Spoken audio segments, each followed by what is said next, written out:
णमोऽर्हन्ताणं णमो सिद्धाणं णमो वार्याणं णमो अज्झायाणं णमो लोये सव्यसाहुणं मोक्षमार्गस्य नेतारं भेत्तारं कर्मभूभृतां ज्ञातारं विश्वतत्त्वानां वन्दे तद्गुणलब्धये।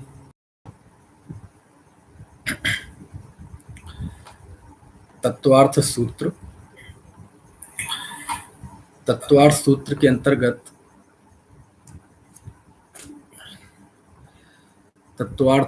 अंतर्गत हमारी चर्चा तत्वार्थ सूत्र का तीसरा अध्याय, जिसके 27वें सूत्र पर हम बात कर रहे हैं। और इस 27वें सूत्र में चूंकि बात मध्य लोक की, जम्बूद्वीप की है ना, इस तरह की चल रही है, तो आचार्य ने 27वें सूत्र में बताया, भरतैरावतयोर वृद्धि ह्रासो षट समयाभ्याम उत्सर्पण्य अवसर्पणीभ्याम, कि भरत और ऐरावत इन दो क्षेत्रों में उत्सर्पणी और अवसर्पणी के 6 समयों द्वारा वृद्धि और ह्रास होता है। यानी जो समय का परिवर्तन है, काल का परिवर्तन है, वह इन दो में चलता है।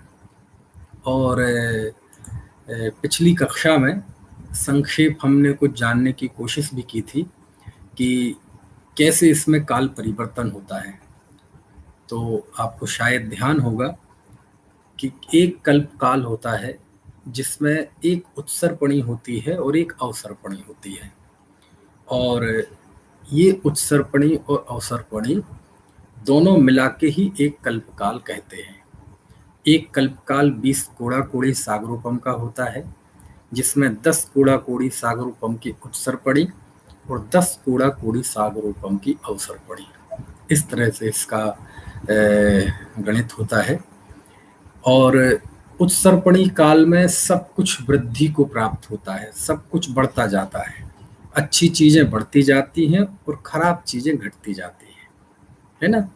और अवसर्पणी काल में सब कुछ पतनोन्मुख होता है, धीरे धीरे सब में ह्रास होता है, अच्छी चीजें, अच्छी बातों का ह्रास होता जाता है, और जो दुख करने वाली चीजें हैं वो बढ़ती जाती हैं।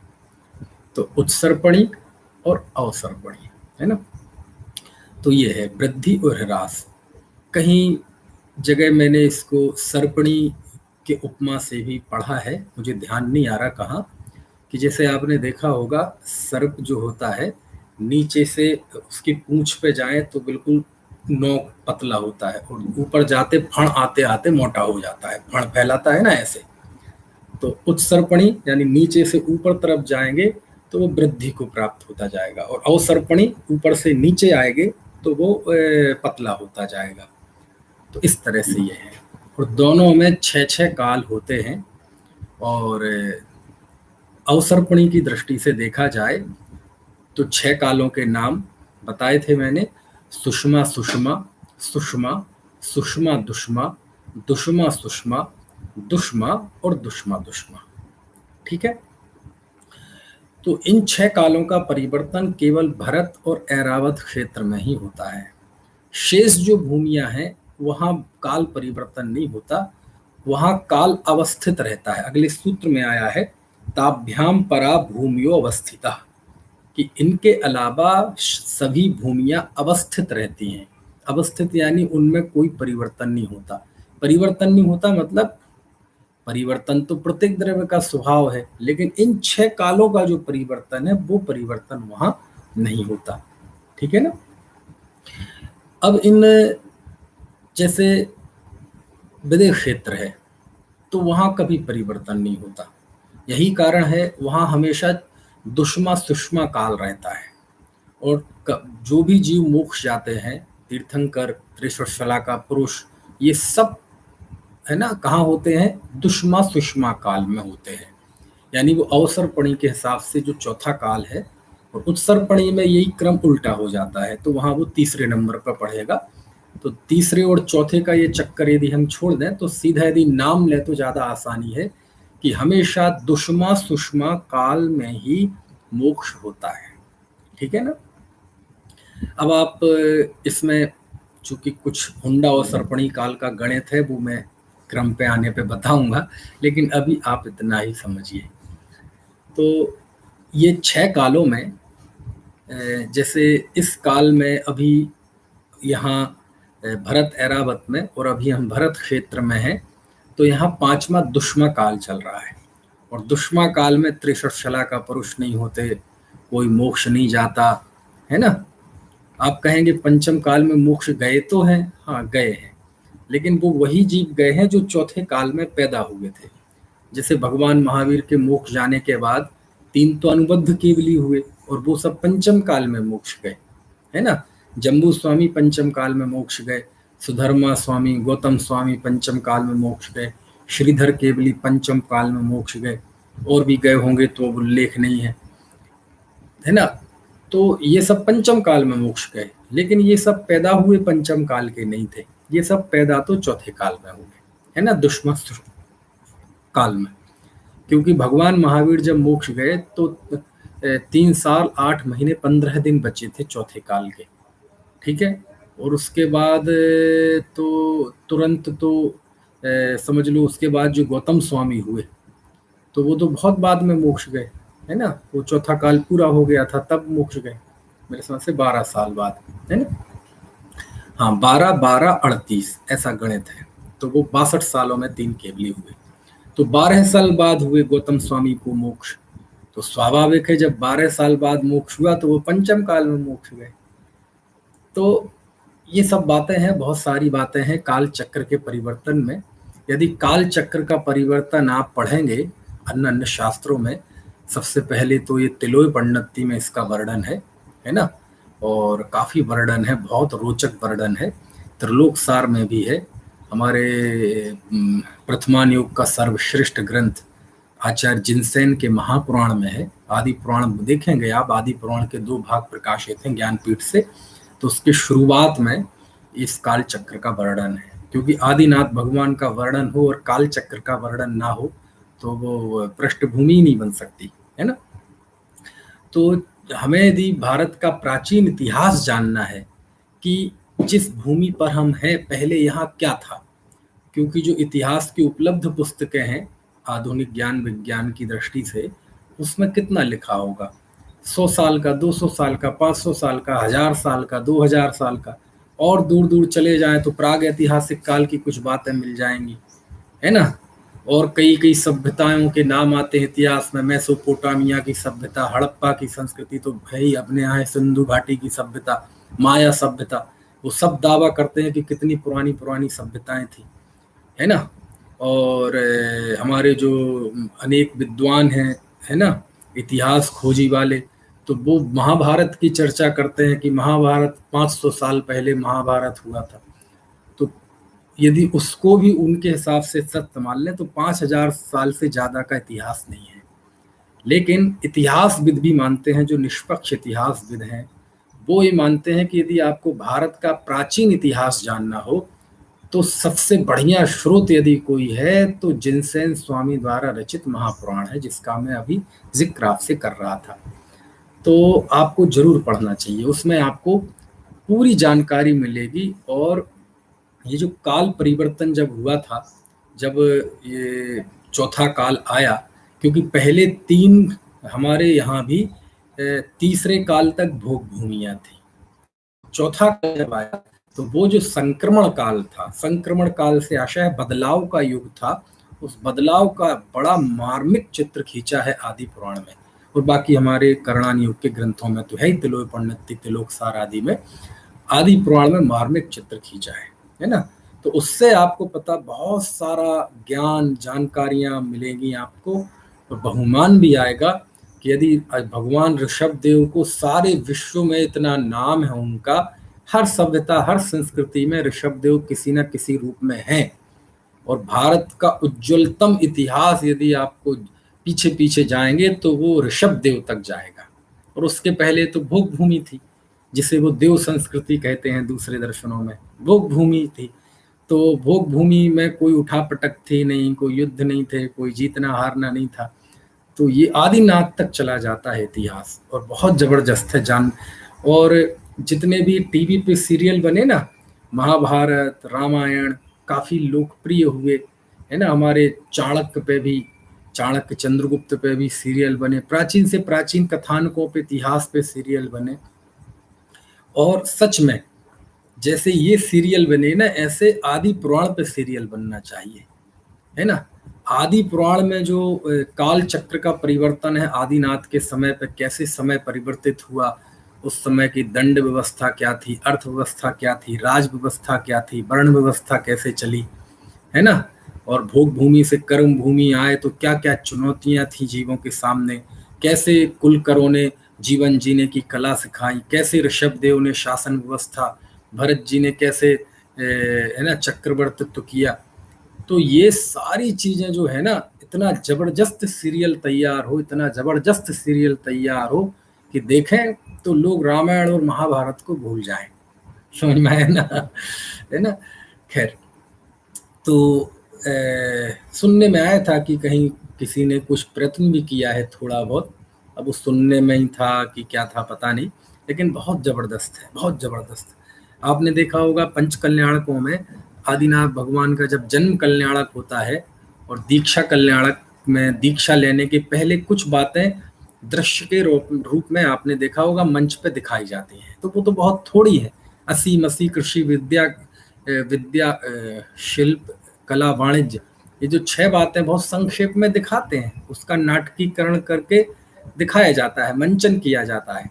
लेकिन वो सब वो उतना वैसा नहीं होता। कारण ये है कि उसमें वो जो इंद्र वगैरह और राजा वगैरह, वो सब पैसे दे के बने हुए होते हैं, वो कोई कलाकार तो होते नहीं है। वो तो पैसे दिए और वो राजा बन जाते हैं, भगवान के माता पिता बन जाते हैं, इंद्र वगैरह बन जाते हैं, राज।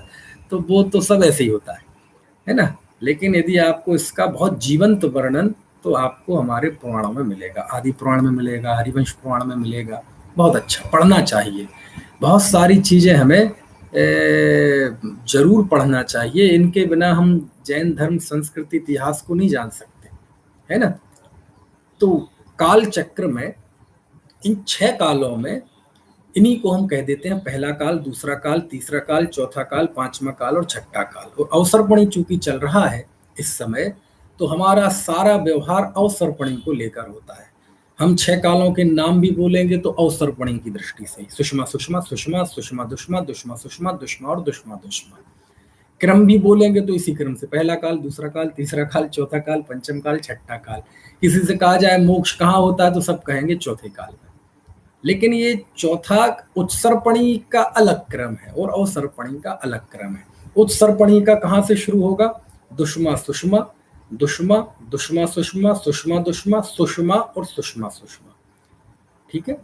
समा यानी होता है समय, ठीक है, समा यानी होता है समय, और सुसमा यानी अच्छा समय, और दुसमा यानी बुरा समय।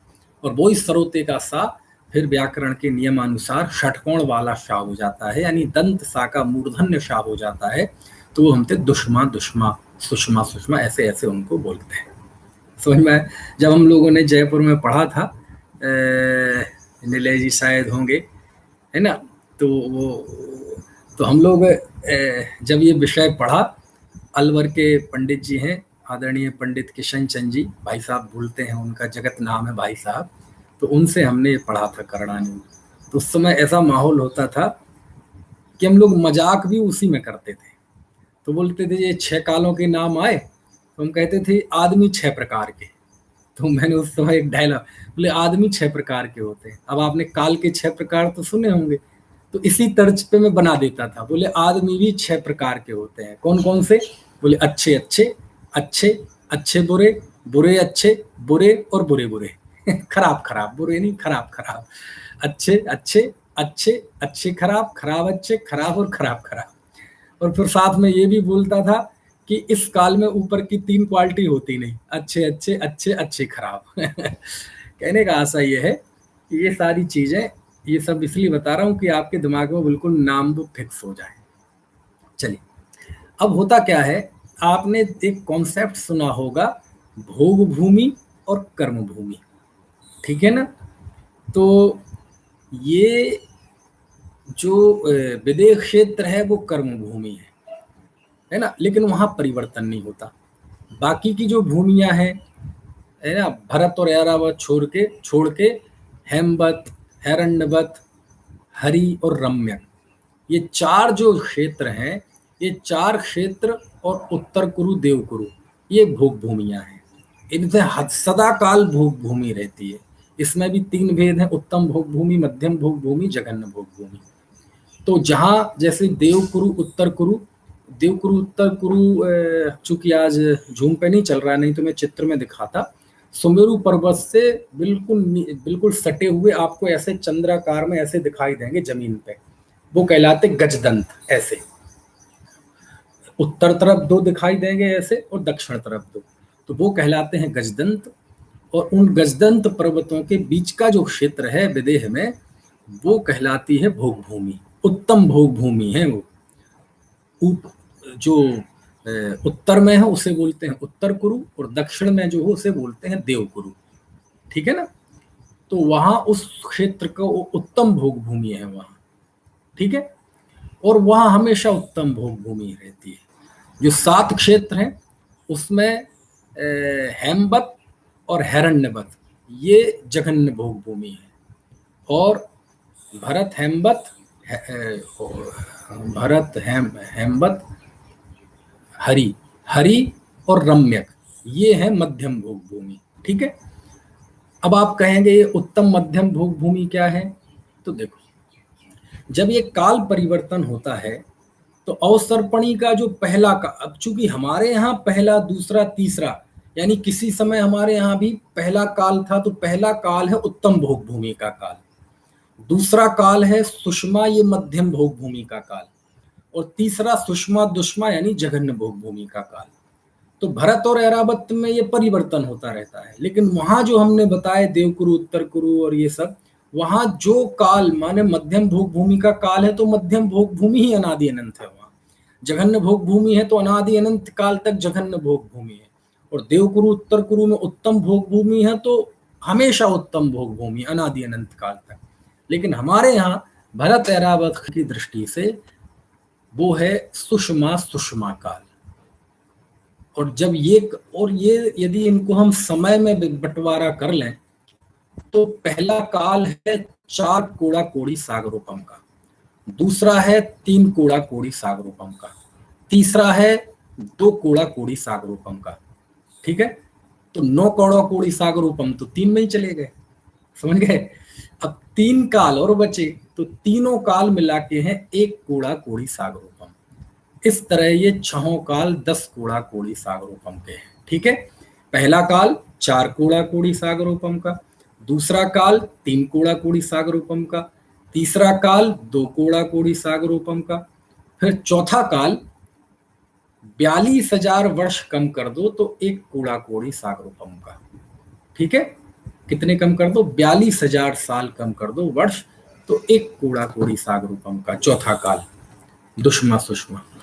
और फिर 5वां काल 21,000 वर्ष का, और 6वां काल भी 21,000 वर्ष का, ठीक है। इस तरह से इसका ये काल का गणित है। ऐसे जब उल्टा जाएगा मामला, उल्टा मतलब उत्सर्पणी जब प्रारंभ होगी, तो ये बताया तो हमने उल्टा है, वहां से तो सीधा होगा उत्सर्पणी से। तो उत्सर्पणी में जब पहला काल आएगा उसका दुष्मा दुष्मा काल, तो वो इसी क्रम में बढ़ता जाएगा, 21,000 साल, 21,000 साल, 42,000 वर्ष कम, 1 कोटि पूर्व, 2 कोटि पूर्व, 3 कोटि पूर्व और 4 कोटि पूर्व। वहां ऊपर चढ़ते चढ़ते जब सुषमा सुषमा काल आएगा, तो वहां वो 4 है ना, कोटि पूर्व नहीं, कोड़ा कोड़ी सागरोपम, ये कोटि पूर्व पता नहीं कहाँ से जो वहां पे आ गया, ठीक है। तो ये कोड़ा कोड़ी का गणित है यहाँ।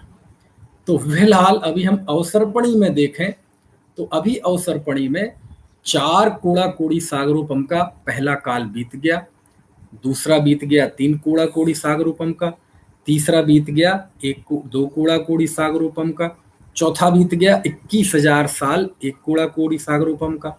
अब केवल 2 काल रह गए हैं इस अवसर्पणी के, 5वां काल और 6वां काल। पांचवा काल है 21,000 वर्ष का और छठवां काल है 21,000 वर्ष का, है ना। और 21,000 वर्ष के भी आप देख लें कितना समय बीत गया। भगवान महावीर को मोक्ष जाए हुए 2547 वर्ष हो गए, ठीक है। तो 2547 में 3 साल 8 महीने 15 दिन कम कर दो, है ना, लगभग 2544 साल बीत गए। इतने वर्ष इस पंचम काल के बीत गए और अभी 18,500 वर्ष लगभग बाकी है। ये पंचम काल है। इसके बाद 21,000 वर्ष का छठा काल आएगा, फिर वहां उत्सर्पणी शुरू होगी। और जब ये काल पूरा हो जाता है तो आखिरी में महेंद्र जी पूछ रहे हैं कि कौन से काल से मोक्ष होता है। चौथा काल, अवसर्पणी का चौथा काल, दुष्मा सुषमा काल, इससे मोक्ष होता है। यानी इसमें जन्म लिया व्यक्ति मोक्ष जाता है। और उसका क्रम उत्सर्पणी में आएंगे तो वो तीसरा काल है ना, दुष्मा सुषमा काल। तो इसलिए तीसरा और चौथा ये क्रम तो उत्सर्पणी और अवसर्पणी की दृष्टि से बदल जाता है। सही क्या है, नाम दुष्मा सुषमा काल में मोक्ष होता है। चलिए, जब ये अवसर्पणी पूरा होगा तो इसके आखिरी के 49 दिन में प्रलय आता है, जिसे हम प्रलय बोलते हैं ना, प्रलय आता है। 49 दिन का भयंकर प्रलय होता है, भयंकर प्रलय। और उसमें समझ लो सब नष्ट भ्रष्ट हो जाता है भरत ऐरावत। समझ में आया ना, पूरा नष्ट भ्रष्ट हो जाता है जहां इसका प्रभाव परिवर्तन होता है। और प्रलय के बाद 49 दिन जब बीत जाते हैं और ये अवसर्पणी खत्म हो जाती है, फिर उसके बाद नया युग प्रारंभ होता है। नया युग प्रारंभ कब होता है, उससे, उत्सर्पणी से, ठीक है। और वह शुरू होता है कार्तिक कृष्ण प्रतिपदा से। कब से शुरू होता है, कार्तिक नहीं, सावन कृष्ण प्रतिपदा। अभी श्रावण आने वाला है ना, अभी देखो आषाढ़ का अंतिम सप्ताह चल रहा है, आषाढ़ महीना समाप्त होगा तो सावन शुरू होगा। तो सावन की जो पहली तिथि है ना, सावन कृष्ण प्रतिपदा, कौन सी कही मैंने, सावन कृष्ण प्रतिपदा, श्रावण कृष्ण प्रतिपदा, वहां से उस युग की शुरुआत होती है उत्सर्पणी की। यानी देखो, जैसे 1 तारीख 2 तारीख ये तो हर महीने आती है ना, 1 जनवरी 2 जनवरी, या कि आज जैसे 20 जुलाई है तो ये तो हर साल आती है, हर 365वें दिन में यही फिर से आएगी 20 जुलाई। लेकिन ये जो युग परिवर्तन होता है ना, ये युग परिवर्तन में कितना समय लगता है, 20 कोड़ा कोड़ी सागरोपम, क्योंकि 20 कोड़ा कोड़ी सागरोपम का एक कल्प काल होता है। पहले 10 कौड़ा कोड़ी सागरोपम की उत्सर्पणी और बाद में 10 कोड़ा कोड़ी सागरोपम की अवसर्पणी। तो जब ये युग परिवर्तन शुरू होता है ना, असंख्यातों असंख्यातों असंख्यातों साल बाद, तो वो उस तिथि से शुरू होता है। कौन सा, श्रावण कृष्ण प्रतिपदा, यानी एकम। और इस युग में उसके साथ एक नया इत्तेफाक जुड़ गया। क्या जुड़ गया, कि जब भगवान महावीर को केवल ज्ञान की प्राप्ति हुई तो 66 दिनों तक दिव्य ध्वनि नहीं खिरी। और जब खिरी तो जिस दिन दिव्य ध्वनि खिरी वह दिन था श्रावण कृष्ण प्रतिपदा, यानी वो दिन, युग परिवर्तन का जो पहला दिन होता है ना, युग की शुरुआत का पहला दिन, तो इत्तेफाक से उसी दिन भगवान महावीर की दिव्य ध्वनि खिरी थी। तो वो आज के समय में वो एक पर्व चल पड़ा, वीर शासन जयंती, उसे हम वीर शासन जयंती कहते हैं। अभी आएगा तो मैं उसकी कथा भी सुनाऊंगा आपको, उसका महत्व भी बताऊंगा। लेकिन वो वीर शासन जयंती के कारण से हम ये बात भूल ही गए कि वो युग की शुरुआत का भी पहला दिन है। समझ में आया ना, बहुत बड़ा दिन है वो। हैप्पी बर्थडे बोलते हैं ना अपन, या happy new year. Happy new year तो हर 365 दिन में आता है। वो जो आता है ना युग की आदि का तिथि, वो तो वैसे तो हर साल आती है, लेकिन असल में वो असंख्यातों साल बाद जब फिर से युग शुरुआत होती है युग सर्पणी से, तो उस दिन से होती है ना। इसलिए उसका बड़ा इस दृष्टि से महत्व है। और फिर 49 दिन बढ़िया बढ़िया, पहले तो 49 दिन का प्रलय होता है, फिर 49 दिन प्रकृति फिर मलम पट्टी करती है, अच्छी अच्छी बारिश होती है, फिर से सुकाल पकता है और फिर से नए युग की शुरुआत होती है। फिर धीरे धीरे सब वृद्धिंगत होता है। 42,000 साल बाद फिर तीसरा काल आता है, दुष्मा सुषमा काल। उसमें तीर्थंकर होते हैं, फिर वो समय बीत जाता है, फिर भोग भूमि वगैरह का काल आता है। ठीक है, तो ऐसे ये चक्र, ऐसे ये क्रम चलता है काल का, है ना। पहले ऊपर की तरफ चलता है और फिर नीचे की तरफ जाता है। कोई चक्र पहले ऊपर और फिर नीचे, रहट की तरह। रहट देखा होगा ना आपने, किसने देखा है रहट? यदि भाई रहट नहीं देखा, पुराने लोगों ने तो शायद देखा होगा। अब तो क्या ट्यूबवेल चल गए, सबमर्सिबल मोटर वगैरह चल गई, सब चल गए, तो कुएं से सीधा उससे पानी खींच लेते हैं मोटर लगा के। पहले खेती होती थी, रहट चलता था, तो रहट की आवाज भी बड़ी वो अलग तरह की होती थी, है ना। और एक देशभक्ति का गाना है, उस देशभक्ति के गाने में तो राष्ट्रभक्ति का गाना, उसका जिक्र भी किया, सुनते रहट की आवाजें यूं लगे कहीं शहनाई बजे। तो आज का युवा पूछने लगे कि रहट की ऐसी कौन सी आवाज होती है जो शहनाई की तरह लगती है। अब आज का आदमी तो शहनाई की आवाज नहीं जानता, करें क्या, इन्हें क्या समझाएं। समझ में आया ना। अब आज के आदमी बच्चा तो डीजे की आवाज जानता है, चै चै पे पे शोरगुल की बात जानता है ना। वेस्टर्न म्यूजिक, और इंडियन भी होगा तो वो भी वेस्टर्न जैसा। तो अब उसको क्या बताएं कि रहट क्या होती है, शहनाई क्या होती है ना। तो वो रहट, यानी उस रहट की उपमा दी है शास्त्र में, इसलिए बता रहा हूँ, नहीं तो नहीं बताता। कि वो पहले जल स्तर काफी अच्छा था जमीनों का, 5-5, 6-6 फीट पे पानी निकल आता था, तो कुएं भी बिल्कुल ऊपर तक भरे रहते थे लबालब, है ना। और अभी भी जैसे यहाँ हस्तिनापुर है, हस्तिनापुर में जहाँ चिदायतन तीर्थ बन रहा है, वहाँ की जमीन में आज भी ऐसा है। वहाँ की जमीन तैयार करने में इतना अगाध पैसा लग गया। क्यों? क्योंकि जमीन बगल में नहर है, और इतनी मतलब पानी वाली जमीन है कि आप 1-2 फीट खोदें तो वहां पानी निकल आता है। समझ में आया ना। खैर, तो वो कुएं होते थे बड़े से चौड़े मुंह के, तो पानी भरा रहता था, तो ऐसा एक गोल चक्र सा बना रहता था, पहिए की तरह बड़ा पहिया, उसमें वो छोटे छोटे डब्बे लगे रहते थे, फ्लेक्सिबल, और वो घूमता था। तो नीचे का हिस्सा जाता था पानी में, डब्बे, तो वो पानी भर के वो ऊपर की ओर आता था, और पीछे की ओर जाते हुए वह उड़ेल देता था पानी जमीन पे, और जमीन में वो इस तरह से बनाए रहते थे नाली नुमा, कि वो फिर खेतों में जाता था। तो ऐसे चलता था। तो पहले नीचे भरा, ऊपर से आए, यहाँ खाली हो गया, फिर वो घूमता था, तो नीचे भरा, फिर ऊपर से आके खाली हो गया। ऐसे उसमें ऐसे लाइन से कई सारे डब्बे लगे रहते थे। और यदि ज़्यादा जानने की जिज्ञासा हो तो अभी जब ये व्याख्यान पूरा होगा तो आप गूगल में चले जाना और उस पर टाइप करना रहट। क्या टाइप करना? रहट।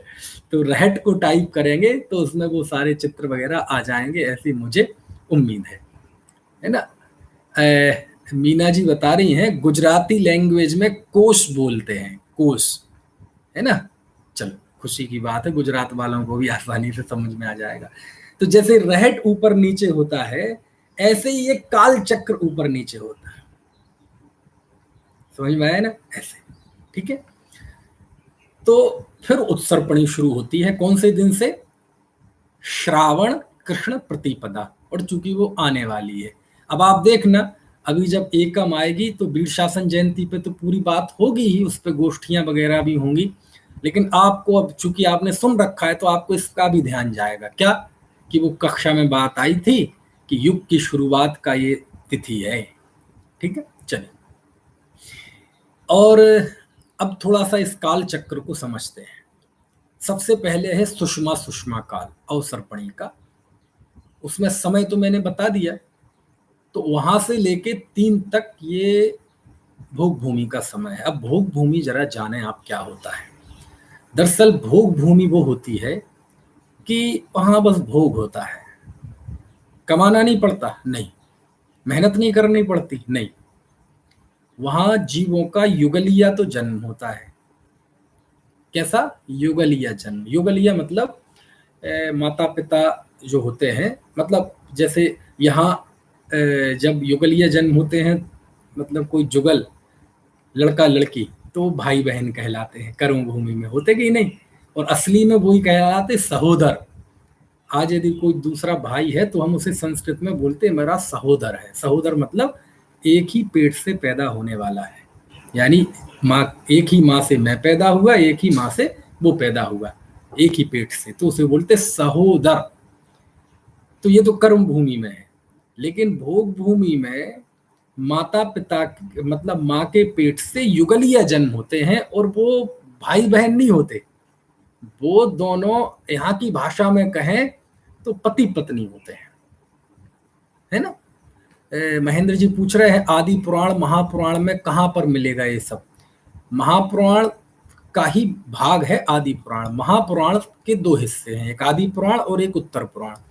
चूंकि जब जिनसेन आचार्य ने महापुराण लिखना शुरू किया था तो बीच में उनकी समाधि हो गई, तो उसे फिर पूरा किया था उनके शिष्य गुणभद्राचार्य ने, ठीक है ना। तो आदि पुराण का लगभग थोड़ा सा 95% वो लिख के गए थे जिनसेन स्वामी। उसके बाद थोड़ा सा जो बचा था वो गुणभद्राचार्य ने लिखा, और बाकी 23 तीर्थंकरों का चरित्र लिखा। तो वो जो बाकी 23 तीर्थंकरों का चरित्र वो कहलाता है उत्तर पुराण, उसकी रचना गुणभद्राचार्य ने की, और आदि पुराण की रचना जिनसेन स्वामी करके गए थे। लास्ट की थोड़ा सा गुणभद्राचार्य ने भी लिखा, और इन सबको मिला के ही कहते हैं महापुराण। आदि पुराण और उत्तर पुराण दोनों को मिला के कहते हैं महापुराण, ठीक है। तो महापुराण कहें अथवा आदि पुराण कहें, दोनों में ये वर्णन है, शुरुआत में ही है, शुरुआत में ही, यानी शुरुआत में ही आप देखेंगे तो उसमें आपको मिल जाएगा। और पेज नंबर वगैरह देखना हो तो शुरुआत में विषय सूची रहती है, इंडेक्स, उसमें आप देख लेंगे काल परिवर्तन, उत्सर्पणी, अवसर्पणी, और वो सब उसमें आपको देखने मिल जाएंगे। महापुराण नाम से एक महाकवि पुष्पदंत का भी है महापुराण, अपभ्रंश भाषा में, ये संस्कृत में है, वो अपभ्रंश भाषा में है, तो वो भी है ना। वो जिनसेन आचार्य के बाद लिखा गया, मेरे समझ से 11वीं शताब्दी में शायद, है ना। एक थोड़ा यहाँ वहाँ भी हो सकता है, मेरे पास उसका एक दो भाग हैं भी, पुष्पदंत आचार्य के महापुराण। आचार्य नहीं थे वो, पुष्पदंत कवि थे, है ना। चलो बहुत है, आदि पुराण नाम से एक रचना थोड़ी है, कई रचनाएं हैं, है ना। लेकिन वो चूंकि जिनसेन आचार्य ने पहली बार लिखा था, और वो उसकी बात ही अलग है, प्रथम यानी प्रथम होता है वो, है ना, उसका महत्व बहुत होता है। तो मैं बता रहा था कि भोग भूमि में युगलीय जन्म लेते हैं, यानी, और कमाल की बात तो यह है कि माँ बाप अपने उन युगलीय बच्चों का मुंह नहीं देख पाते। वहां जन्म हुआ और एक को छींक आती है और दूसरी को उबासी आती है। उबासी मतलब समझ गए, ऐसी जमाई आती है, और ऐसा आते ही दोनों की मौत हो जाती है। यहाँ उनकी डिलीवरी हुई, वो पैदा हुए और माँ बाप मर जाते हैं, उनकी आयु पूरी हो जाती है, यानी अपने बच्चों का मुंह नहीं देख पाते। और वो बच्चे होते हैं तो ये समझ लो अधिक से अधिक 49 दिन में वो युवा हो जाते हैं। पहले 7 दिन में वो अंगूठा चूसते हैं, फिर थोड़े थोड़े से, मतलब ऐसे करके 49 दिन में वो जवान हो जाते हैं। जैसे हमारे यहाँ 9 महीने पेट में रहने के बाद 18 साल में जैसे जवान होते हैं ना, है ना, ऐसे वो 49 दिन में जवान हो जाते हैं, ज्यादा से ज्यादा। इसमें भी गणित है, उत्तम भोग भूमि में 21 दिन में, मध्यम भोग भूमि में 35 दिन में, और जघन्य भोग भूमि में 49 दिन में वो जवान हो जाते हैं।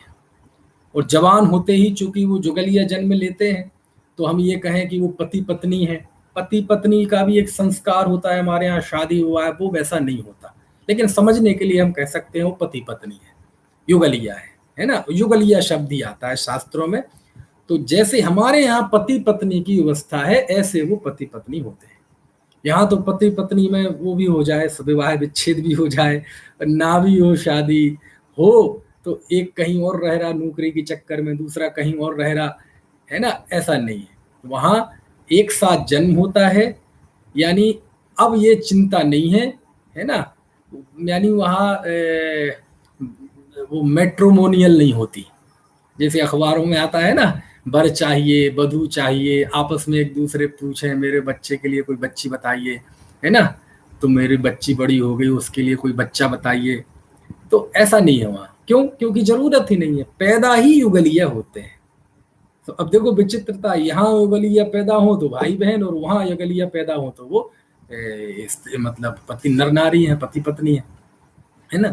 तो पैदा होते हैं तो 49 दिन में, और वो किसी की सहायता से बड़े नहीं होते, है ना। आप सोचते होंगे कि जैसे यहाँ बच्चा होता है तो उसको संभाल करनी पड़ती है, उसको उसकी वो क्या कहते हैं, वो उसके आहार निहार विहार सब कराना, उसकी वो क्या बोलते हैं वो पुंतरियां बुंदेली में, उसकी वो लंगोटियां गोटियां धोना, सा डाइपर पहनाना, ऐसा कुछ नहीं करना पड़ता, कुछ नहीं करना पड़ता। वो अपने आप 49 दिन में अथवा 35 दिन में, अथवा उत्तम भोग भूमि हो तो 21 दिन में, बिना किसी सहायता के वो पहले कुछ समय अंगूठा चूसता है, फिर थोड़ा सा खड़ा होने लगता है, फिर पूरा खड़ा होने लगता है, फिर ऐसे कैसे करके बाकायदा क्रम लिखा है, और वह उतने दिन में वो पूरा जवान हो जाता है, दोनों ही जवान हो जाते हैं। और फिर क्या करते हैं, पूरे जीवन पर्यंत वो बस भोग में रहते हैं, मस्ती में रहते हैं। और कमाना खाना पड़ता है, बोले नहीं कमाना खाना पड़ता है ना, बिल्कुल निरोग शरीर होता है, निरोग शरीर बिल्कुल दोनों का, कोई है ना, कोई शुगर ब्लड प्रेशर नहीं, कोई कमर दर्द आंख दर्द पैर दर्द, किसी तरह की कोई उनको परेशानी नहीं होती, बिल्कुल पूर्णतः स्वस्थ होते हैं, सुंदर होते हैं, ठीक है। और उनकी अवगाहना भी काफी लिखी है। उत्तम भोग भूमि में 3 कोस, मध्यम भोग भूमि वाले जीव के 2 कोस, और जघन्य भोग भूमि वाले जीव के 1 कोस, ये उनकी शरीर की ऊंचाई होती है, इतने कोस कोस के ऊंचे होते हैं। और आयु भी इनकी आगे ही आया है, चूंकि उत्तम भोग भूमि में इनकी 3 पल आयु होती है, मध्यम भोग भूमि में यानी दूसरे काल में, जो अपन ने अभी काल पढ़े ना, तो सुषमा दुष्मा काल में उत्तम भोग भूमि होती है, सुषमा काल में मध्यम भोग भूमि होती है, और सुषमा दुष्मा काल में जघन्य भोग भूमि होती है। तो मैं काल बोलूं या भोग भूमि बोलूं तो आप वहीं पहुंच जाना जहां हम पहुंचना चाह रहे हैं। तो पहले काल में है ना 3 पल्ल की आयु, दूसरे काल में 2 पल्ल की आयु, और तीसरे काल में 1 पल्ल की आयु होती है इनकी, है ना। ऐसा इनका शरीर वज्र वृषभ नाराज संघनन होता है, स्त्री का भी, महिला का भी, पुरुष का, दोनों का वज्र वृषभ नाराज संघनन होता है। यानी वो संघनन जो यहाँ आदिनाथ भगवान का था, जो भरत जी का था, जो मोक्षगामी जीवों का होता है ना वज्र वृषभ नाराज संघनन, वो ही संघनन उनका होता है। स्त्री का भी वहां वज्र वृषभ नाराज संघनन होता है, समझ में आया ना। यानी कमजोर नहीं होती स्त्री, शारीरिक रूप से भी बहुत ताकतवर होती है, असली समानता का अधिकार है वहां, ठीक है। और आपस में कोई किसी बात का लड़ाई झगड़ा उनमें नहीं होता, किन में, वो युगल या पति पत्नी में नहीं, वहां रहने वाले जीवों में आपस में कोई लड़ाई झगड़ा नहीं, कोई, उनके अपने अपने सबके महल बने हुए हैं, बड़े बढ़िया बढ़िया बाग बगीचे बने हुए हैं, उन पे बढ़िया सीढ़ी बनी हुई है, बैठने के स्थान है ना। और वो बस वो सुख पूर्वक, वहां की जमीन में कोई कीड़े, कोई बिच्छू की कैचुए, कोई कुछ नहीं होती, बिल्कुल है ना, एकदम मणियों के समान, है ना, स्वच्छ दर्पण के समान वहां की जमीन होती है। यानी शारीरिक कष्ट नाम पे वहां कुछ नहीं है, कुछ भी नहीं। और पूरा जीवन बाग बगीचे में जाएंगे, वहां बैठेंगे, है ना। और चूंकि लड़ाई भड़ाई क्यों नहीं होती, क्योंकि लड़ाई भड़ाई का कोई निमित्त ही नहीं है। मान लीजिए यहाँ हम देखेंगे कर्म भूमि में तो व्यक्ति काय पे लड़ता है, या तो जमीन पे लड़ेगा, तो जमीन का वहां जो जन्म जहां हो गया वो उनका फिक्स रहता है ना। बिल्कुल सरकार ने बिल्कुल पूरा बंटवारा कर रखा है, सरकार ने मतलब कुदरत ने, कि तुम्हारा ये महल है, तुम्हारा ये महल है, तो जरूरत ही नहीं होती। और दूसरा, यहाँ चलो हम जमीन अमीन की लड़ाई होती भी है तो काय के लिए, क्योंकि वो जमीन कीमती होती है, हम बेच देंगे, उस पर खेती करेंगे। वहां कौन बेचेगा, कौन खेती करेगा, खेती करने की जरूरत नहीं है। तो चलो हम एक कॉलोनी काट देंगे उस जमीन पे, बोले करोड़ों की जमीन है, जाने नहीं दूंगा, कॉलोनी काट दूंगा, अरबों रुपए बनाऊंगा। कहे तुम आप खरीदेगा, तुम कॉलोनी काटोगे तो क्यों, क्योंकि किसी की जरूरत ही नहीं। तो झगड़े के जो निमित्त होते हैं जमीन, वो भी वहां झगड़े का निमित्त, 3 कहे ना झगड़े के निमित्त, जर जमीन और जोरू। जर यानी रुपए संपदा, वो वहां कोई काम नहीं है। क्यों नहीं है, क्योंकि जीवन की जो जो भी आवश्यकताएं होती हैं वो आवश्यकताएं वहां कल्प वृक्षों से पूरी होती है ना। 10 प्रकार के कल्प वृक्ष कहे हैं, और उन कल्प वृक्षों से आपको जो कुछ चाहिए हो, आपको भोजन की इच्छा है, अब उत्तम भोग भूमि वाले को चौथे दिन में भूख लगती है और एक बेर बराबर भोजन करता है। बोलो आप, चौथे दिन में, 3 दिन बाद चौथे दिन एक बार भूख लगती है और कितना भोजन करता है उत्तम भोग भूमि, मतलब पहले काल में जीव एक बेर बराबर इतना भोजन करता है और उसको 3-4 दिन के लिए रिचार्ज हो जाता है, चौथे दिन फिर लगेगी। और फिर मध्यम भोग भूमि वाले को तीसरे दिन और जघन्य भोग भूमि वाले को दूसरे दिन, है ना, ऐसा क्रम है। तो इतनी भूख लगती है उनको, और उसमें उन्हें क्या चाहिए खाने के लिए, तो जो भी आपको इच्छा हो, अपने यहाँ की भाषा में कहें, वहां उनको क्या पसंद होता होगा, कौन सी डिश चलती होगी क्या पता, लेकिन बलजी में कहिए कि भैया हमें एक रसमलाई चाहिए, तो कल्प वृक्ष के पास जाएगा, रसमलाई चाहिए, लो। क्या खाना है आपको, काजू कतली चाहिए, लो। क्या खाना है आपको, दाल बाटी चाहिए, लो। क्या खाना है आपको, खाकड़ा फाफड़ा खांडवा हांडवा थेपला फेपला, मीना जी क्या चाहिए, ये लो। बस आपको क्या चाहिए, पहनने के लिए कौन सा 9 लखा हार चाहिए, ये लो। पूरे कल्प वृक्षों से वहां, यद्यपि वृक्ष नाम है लेकिन वो वनस्पति काय जीव नहीं होते, पृथ्वी ही होती है ना, लेकिन उनकी ऐसी दैवीय शक्ति होती है कि वो जो आपको इच्छा करो आप वहां मांगना पड़ता है, लेकिन बिना मांगे वहां भी नहीं मिलता, है ना, बिना मांगे वहां नहीं मिलता। ये तो धर्म ही एक ऐसी चीज है जो बिना मांगे फल देती है, कि आप इच्छाएं सारी खत्म हो जाएं, कुछ पाने की इच्छा ना हो तो आत्मीय सुख प्राप्त होता है। वहां भी आपको लेकिन इच्छा करनी पड़ती है, मांगना पड़ता है, हाथ फैलाना पड़ता है। तो वहां कहेंगे कि मुझे बजाने के लिए बढ़िया मृदंग चाहिए, बजाने के लिए एक पियानो चाहिए, बजाने के लिए एक बैंड चाहिए, बजाने के लिए ढोलक चाहिए, ये लो। आप कहो तो आपको क्या चाहिए, आपको बढ़िया वस्त्र चाहिए, कैसे वस्त्र चाहिए, बिल्कुल कॉटन के। अब वहां क्या चलते होंगे हमें पता नहीं, अपने यहाँ से हमें कॉटन के, बिल्कुल प्योर कॉटन के, एकदम महीन कपड़े के, बिल्कुल हल्के फुल्के, है ना, ब्रांडेड मैंने कपड़े चाहिए, लो कपड़े लो। गहने चाहिए, गहने लो। कलश चाहिए, कलश लो। क्या चाहिए आपको बताओ, बस एक बार कहो तो सही। वो सारी पूर्ति वहां कल्प वृक्ष करते हैं, और जितना चाहिए उतना करते हैं। ऐसा नहीं कि बंधन है कि आपको चाहिए मतलब आधा किलो मांगे और वो पाव भर दें, भाई अभी देख लो जरा लॉकडाउन का टाइम चल रहा है, ऐसा कुछ नहीं है। एक तो अनर्थक फालतू में कोई मांगता ही नहीं, क्योंकि कहाँ कहाँ जाएंगे, कहाँ, है ना, जैसे अब घर में नहीं होता, घर का सबमर्सिबल हो, घर के ऊपर टंकी हो, तो आदमी क्या स्टोर करे पानी, लेकिन आप दूसरी जगह जाएं, सरकारी नल है, वो 24 घंटे में एक बार आता है, 1 घंटे के लिए आता है, तो फिर वो स्टोर करना पड़ता है, चिंता करना पड़ता है, ये भी भर के रख लो, वो भी भर के रख लो। वहां ऐसी चिंता नहीं, 24 घंटे कल्प वृक्ष है, कभी भी कुछ भी मांग लो। तो परिग्रह की इच्छा नहीं कि हम ये जोड़ के रख लें, वो जोड़ के रख लें, हमेशा 24 घंटे चालू है। और यहाँ तो सबमर्सिबल बिगड़ भी जाए, फिर उसकी व्यवस्था करो, पता चले मिस्त्री बुलाओ, उसके पैंच और नई डले, वारंटी वारंटी, उतनी देर के लिए क्या करें। वो कल्प वृक्ष ऐसे हैं कि वो खराब नहीं होते, उनके पैंच पुर्जे ढीले नहीं होते, उनकी रिपेयरिंग नहीं करानी पड़ती, सर्विसिंग नहीं करानी पड़ती, और जब वो खत्म होते हैं तो पूरे खत्म ही होते हैं। फिर वो कैसे होते हैं वो मैं बताऊंगा। तो इस तरह से जीवन की सारी आवश्यकताएं वृक्षों से होती हैं, तो आपस में कोई संघर्ष नहीं, है ना। तो जमीन का झगड़ा नहीं, संपत्ति का झगड़ा नहीं, मतलब रुपए पैसे का झगड़ा नहीं, क्योंकि रुपए पैसे का लेन देन है ही नहीं, क्योंकि वो कल्प वृक्ष बिना, वहां कोई मुद्रा नहीं चलती।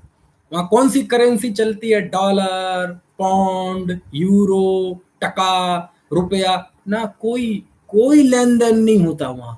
किसको दें, किसको लें, नोटबंदी भी नहीं होती वहां, समझ में आए ना।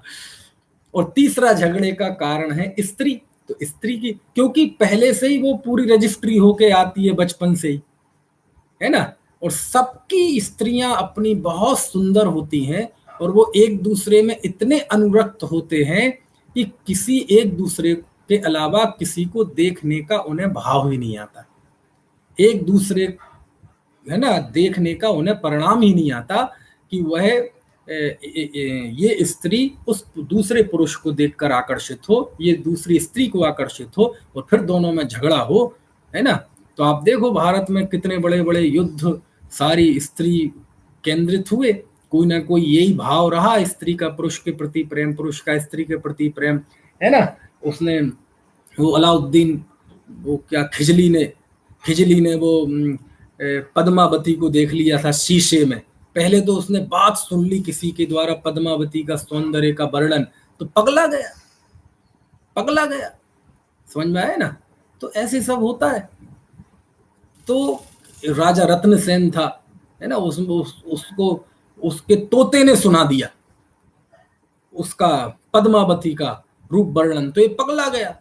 और सिंघल द्वीप श्रीलंका आज की भाषा में कहें, और चित्तौड़गढ़ यहाँ है राजस्थान में, यहाँ से पगला के सेना लेके भाग गया पद्मावती को जी। तो वहां ऐसा नहीं होता। किस बात का झगड़ा?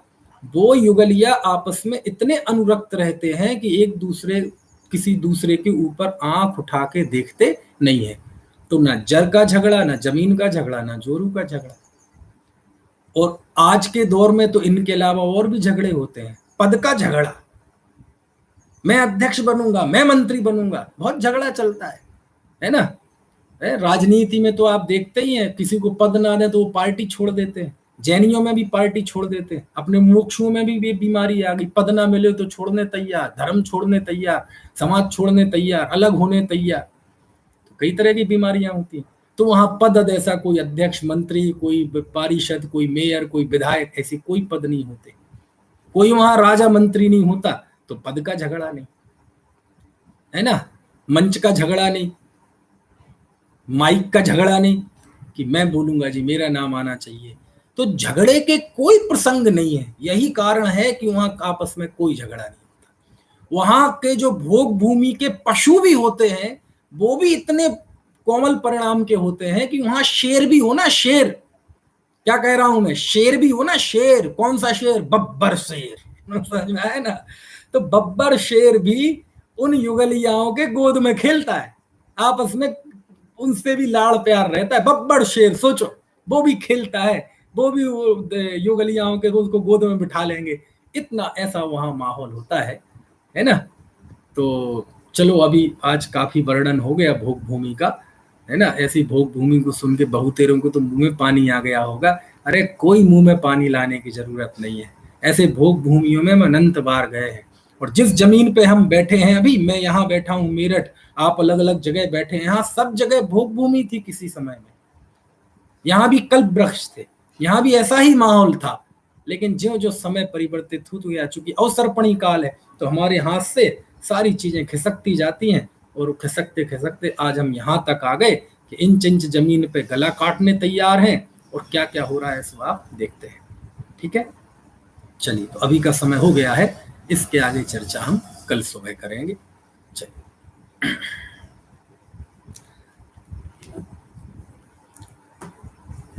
जावाणी के ज्ञान ते सूझे लोकालो